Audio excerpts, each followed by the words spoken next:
নমস্কার, শুরু করছি আজকের সংবাদ।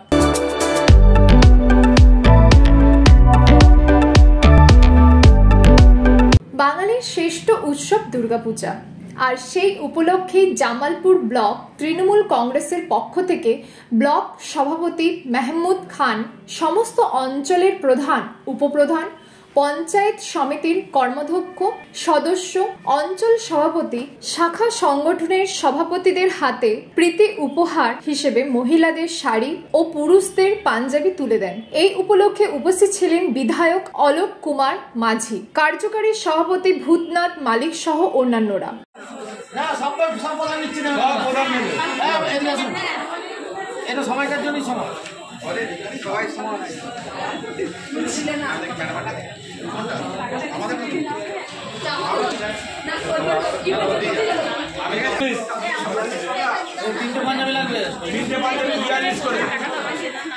মেহমুদ খান বলেন, বাঙালির সবচেয়ে বড় উৎসব হলো এই দুর্গাপুজো, আর তারা সকলেই একটি পরিবারের মতো, তাই সকলে যাতে আনন্দের সঙ্গে পুজো কাটান সেই জন্য এই সামান্য প্রীতি উপহার তুলে দেওয়া হলো। অপরদিকে ব্লক তৃণমূল পার্টি অফিস থেকে বিধায়ক অলোক কুমার মাঝির পক্ষ থেকে পুজো উপহার হিসেবে 13টি অঞ্চলের অঞ্চল সভাপতিদের হাতে প্রায় 2000 শাড়ি, পাজামা ও পাঞ্জাবি তুলে দেওয়া হয়। বিধায়ক অলোক কুমার মাঝি বলেন, রাজ্যের মুখ্যমন্ত্রী রাজ্যের সমস্ত মানুষদের জন্য বিধায়কদের হাত দিয়ে পুজোর এই উপহার পাঠাচ্ছেন। তার বিধানসভার জন্য মুখ্যমন্ত্রী 2000 নতুন বস্ত্র দিয়েছেন সাধারণ মানুষদের দেওয়ার জন্য। পুজোতে সকলে আনন্দে থাকুন এই তিনি চান বলে বিধায়ক জানান।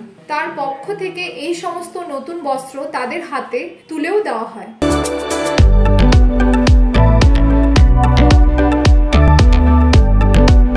আজকের সংবাদ এই পর্যন্ত।